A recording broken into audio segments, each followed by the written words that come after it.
This is a mind map. I really like making them. There's a few reasons for this, so I'll make a mind map to tell you why, and explain how to make them. They start in the middle, there's more space that way. A big piece of paper is better too, you never know how much space you're going to need. Let's make this look pretty. Our brains really like it. Okay, first let's discuss the little history, and I'll prove to you that my reliance on these things has some substance to it. My mapping can be traced back as far as the 3rd century BC, where philosophers and even Leonardo da Vinci used them. Here's my attempt at drawing the Mona Lisa. They became more popular when a British guy, Tony Bazan, wrote a book called Use Your Head. It's out of the frame right now, but it included various memory techniques like cognitive hooks and numeric memorization, and a huge chapter on mind mapping. This is the book I learned to use when I was 13. Now there's software for computers and even phones that mind map for you. If you want my opinion, it's much more organic making your own, because you spent time getting it just right. I can draw much more than a computer can. You might be hard-pressed to find a photo of Woodrow Wilson wearing a sombrero with a clown nose on using Google, but I can try and draw it. Your mind map should look like you drew it, in my opinion, not like a computer did it for you.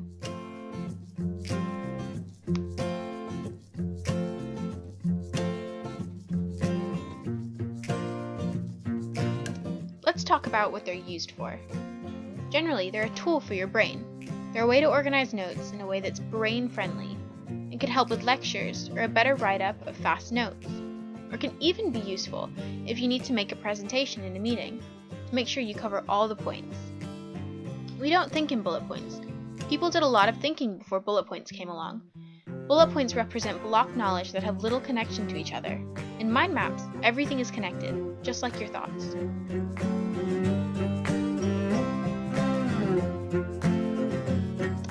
When we think, we have a main idea, then branching topics, getting more and more detailed as we dig farther into our brain. We think in images, and mind maps are a great place to express your skills, or lack thereof, in the field of drawing pictures. I'll show you what's best to put on your mind map in a minute. Biologically, our brain is ever evolving. We grow new neurons and update our brains constantly. That's what mind maps are best at. You can just keep adding ideas and thoughts. But most importantly, they follow a train of thought, like a discussion with yourself that never needs to be interrupted, as long as you don't run out of paper.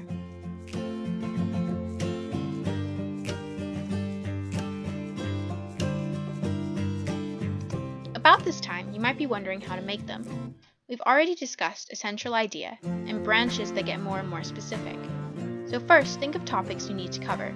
Here, so far, we have history, use, and this new one, creation. I'll leave some space for another one. This is often the hardest part in making a mind map, deciding how to organize your thoughts. For this Great Depression mind map, I did culture, the crash, origins, and reactions. Reactions is obviously a pretty big topic. The lines on your mind map should get progressively thinner as you get more detailed. It's like painting. The more detailed parts of the painting are done with a finer paintbrush. It ends up that the lines farther from your central idea become thinner and thinner.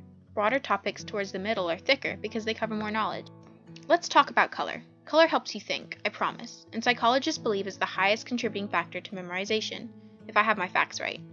Keep your branches bright colors and keep your pictures that you draw brightly colored. Your brain will thank you. When you think of math, what color pops into your head? I think of lime green because when I was little, my school used to give out green journals for us to use in math. Words, however, are different. If you ask Mr. Bazan, he says to write your words in black ink, in capital letters. Some more recent articles say that you should write your words in the colors of your branches. But personally, I agree that I can read the letters more if they are black, and capital, or in print, not cursive. If you have multicolored pens you like, you can read them easily, of course have fun using them, just to see how your brain works. Like I mentioned before, our brains work in pictures. When you think of your best friend, what do you see? I see a face and maybe some fun things we did, not so much their name and the letters of a recount of memories, in words. So it makes sense that if we want to remember something, we use pictures. These can be little doodles or a whole themed mind map. I've seen a mind map about drawing techniques where all the branches were colored pencils. Usually, if I have to learn about a famous person in history, I'll have a go at drawing a bad portrait on them. For physics mind maps, I would often use a lot of diagrams because a picture speaks 1,000 words. Also, you could print off photos from the internet and stick them on, but I'm not organized enough for that. Mind maps are meaningful to me because they are how I study. I can almost cheat on studying with mind map because mind maps allow you to build your thought paths so you can see them, so I don't need to constantly find them again, because they're written down. I'll make a mind map on a broad topic, getting more and more specific in my branches, then never have to make another one on that, because I've already absorbed all the knowledge. It comes back easily. For physics, which I found a difficult subject, I would practice the questions looking at my mind map, but for history, I would look over the mind map, reading them back to myself aloud right before the test. This takes some visual and auditory learning techniques, and I would walk around while doing it, so that's somewhat kinetic. Needless to say, I needed to remember what the cause of World War II was, so I pulled out all the stops. But I only did this once or twice, a few times when I was feeling worried about it, then it stuck. This allowed me to use some art in classes that I usually wouldn't.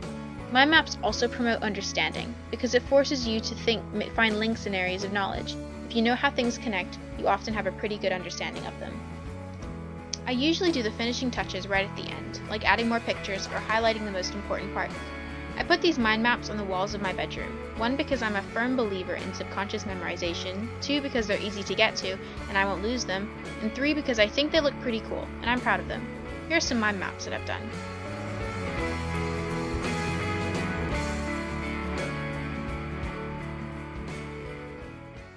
Thanks for watching. I hope this helped some people who wanted to learn how to mind map or what they're used for. Good luck on that next test.